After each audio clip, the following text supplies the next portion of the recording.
इस वीडियो में हम बात करेंगे मैथमेटिकल फंक्शंस के बारे में।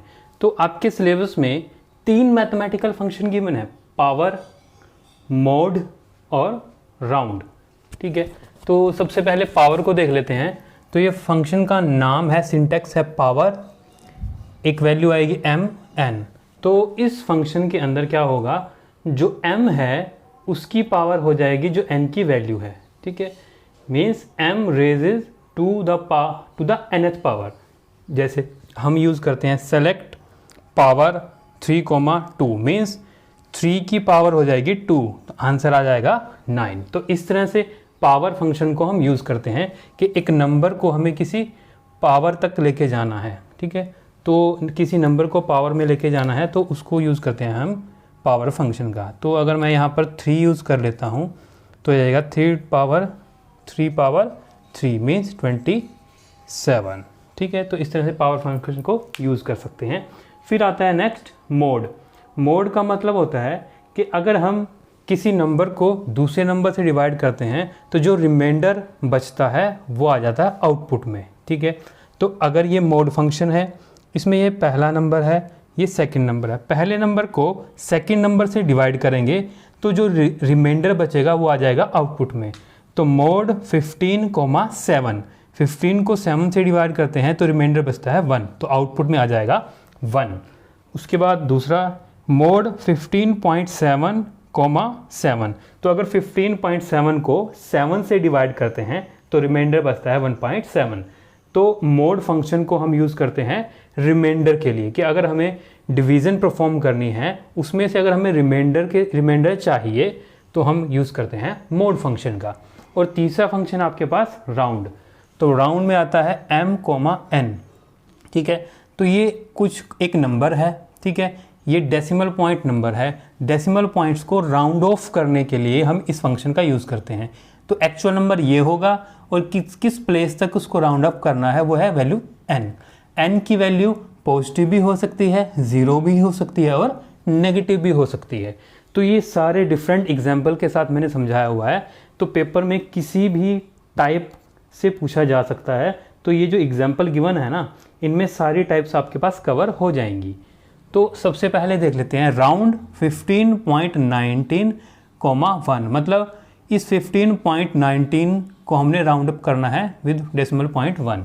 जब आपके पास ये n की वैल्यू पॉजिटिव आएगी तो इस डेसिमल पॉइंट के राइट साइड में हम जाएंगे राउंड ऑफ करने के लिए। आगे बात समझ में, अगर ये पॉजिटिव है तो पॉइंट के बाद वाले जो डिजिट्स हैं ना उनको राउंड ऑफ करना है।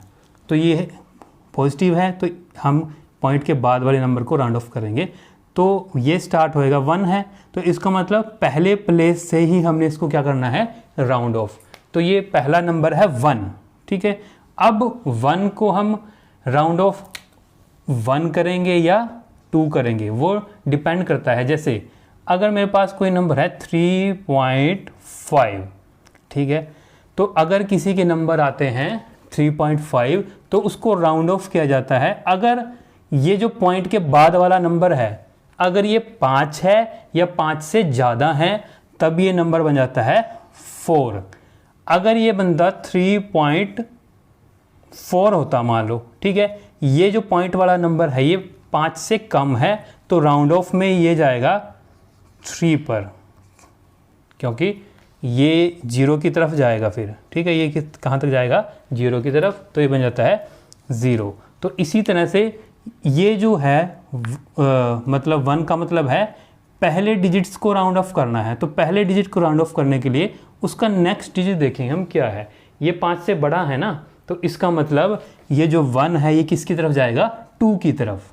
बात समझ रहे हो ना, कि ये है यहाँ पर कॉमा में है 1, मतलब हमें डेसिमल पॉइंट के बाद जो पहला डिजिट है ना उसको राउंड ऑफ करना है। और पहले डिजिट को राउंड ऑफ करने के लिए उससे नेक्स्ट डिजिट क्या है वो देखेंगे, वो 5 से बड़ा है या छोटा है। अगर 5 से बड़ा है तो हम बड़े नंबर की तरफ जाएंगे, अगर वो 5 से छोटा है तो हम छोटे नंबर की तरफ जाएंगे। तो ये 9 5 से बड़ा है ना, तो इसलिए 1 जाएगा 2 की तरफ, तो इसलिए रिजल्ट बन जाएगा 15.2। अगला देख लेते हैं 135.375। यहाँ पर ये है 1, ठीक है, 1 का मतलब पॉजिटिव है, तो पॉइंट के बाद वाले नंबर को हम शुरू करेंगे ना, तो ये नंबर है 3, ठीक है बात। अब 3 से अगला नंबर क्या है 7, 5 से बड़ा है ना, तो इस 3 को हम बड़े नंबर की तरफ लेके जाएंगे। बात समझ रहे हो ना कि 1 का मतलब पॉइंट के बाद पहले डिजिट को राउंड ऑफ करेंगे, और राउंड ऑफ हम इसको बड़े नंबर की तरफ करेंगे या छोटे नंबर की तरफ करेंगे। अब देखो यहाँ पर ये है 3.7, 3.7 का बड़ा नंबर अगर करना हो तो बनता है 4, 3.7 से छोटा नंबर करेंगे तो क्या बनेगा 3, क्योंकि 3.7 3 से बड़ा है, ठीक है, और ये 3.7 जो है 3 से बड़ा है और 3.7 4 से छोटा है। तो अगर यहाँ पर यही बात हम कर रहे हैं कि ये 3 हमारे पास 4 की तरफ जाएगा या सिंपल 3 की तरफ आएगा, उसके लिए हम इससे नेक्स्ट डिजिट को देखेंगे। यह है 7, मतलब 5 से बड़ा है, तो इसका मतलब 3 जाएगा 4 की तरफ, ठीक है बात। अगर यही नंबर हमारे पास होता ऐसे 1, ये तो 3.45, अब यहाँ पर ये देखो 1 है तो पॉइंट के बाद वाले डिजिट को देखेंगे, तो मीन्स 3 को। अब यहाँ पर नेक्स्ट डिजिट आप देख रहे हो ना, ये 4 है, ये 5 से छोटा है, तो इसका मतलब ये जो 3.4 है ना, ये पीछे की तरफ आएगा, छोटे नंबर की तरफ। इसका रिजल्ट बन जाता है हमारा 135.3, क्योंकि ये जो डिजिट है ना, ये छोटा डिजिट है 5 से, और यहाँ पर ये डिजिट 5 से बड़ा था, तो ये 3 4 की तरफ गया था, ठीक है बात। अगला देख लेते हैं 135.375,2। अब इसका मतलब है कि ये जो हमने 2 है ना, हम सेकंड डिजिट पॉइंट के बाद वाले सेकंड डिजिट को राउंड ऑफ करेंगे। हाथ की बात, यहाँ पर 1 था तो पॉइंट के बाद पहले नंबर को हम राउंड ऑफ कर रहे थे। अब यहाँ कोमा के बाद 2 है तो पॉइंट के बाद वाले दूसरे नंबर को राउंड ऑफ करेंगे, तो ये पहला नंबर है, दूसरा नंबर ये है। अब इस नंबर को राउंड ऑफ करना है, इसको नंबर राउंड ऑफ करना है, फिर देखेंगे इससे अगला डिजिट क्या है। ये 5 है ना, अगर ये 5 है या 5 से बड़ा है तो ये जो 7 है ये बड़े नंबर की तरफ जाएगा, तो ये बन जाएगा 135.3। तो ऐसे ही रहेगा क्योंकि इसको राउंड ऑफ नहीं करना, हमने पॉइंट के बाद वाले सेकंड नंबर को इसको राउंड ऑफ करना है, ठीक है। तो इसीलिए ये 7 कहाँ चला गया 8 की तरफ, तो ये बन गया 135.38, ठीक है। जैसे हाँ ये एग्जांपल हमने करा था ना, यहाँ पर पहले ही कर चुकी 135.345 1 कि ये 1 है ना, तो पॉइंट के बाद पहले डिजिट को राउंड ऑफ करेंगे। अब इससे नेक्स्ट डिजिट क्या है 5 से छोटा है, तो ये 3 की तरफ जाएगा, इसका रिजल्ट आ गया ये, ठीक है। अब हमने कहा था ये जो n की वैल्यू है 0 भी हो सकती है। अगर ये n की वैल्यू 0 है, इसका मतलब है पॉइंट के बाद कुछ नहीं आएगा, सिंपल पॉइंट से पहले वाले नंबर आ जाएंगे। अगर ये 0 है यहाँ पर, तो पॉइंट के बाद वाले सारे डिजिट्स को छोड़ देंगे और जो पॉइंट से पहले वाला है उसको सिंपली लिख देंगे, ठीक है।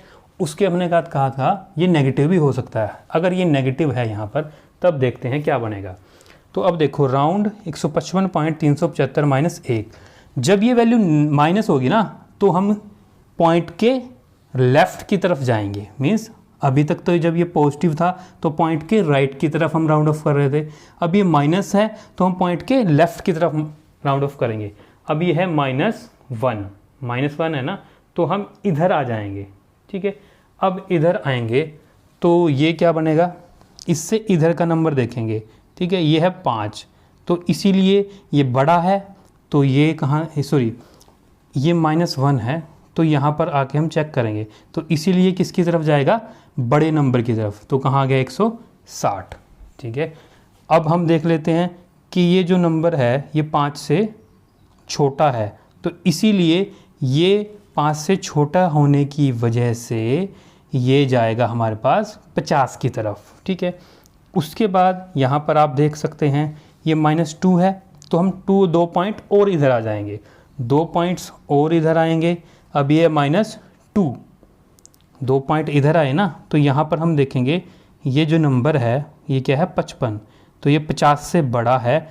50 से बड़ा होने की वजह से ये 100 की तरफ नहीं जाएगा, ये जाएगा 200 की तरफ, इसीलिए ये आ गया 200।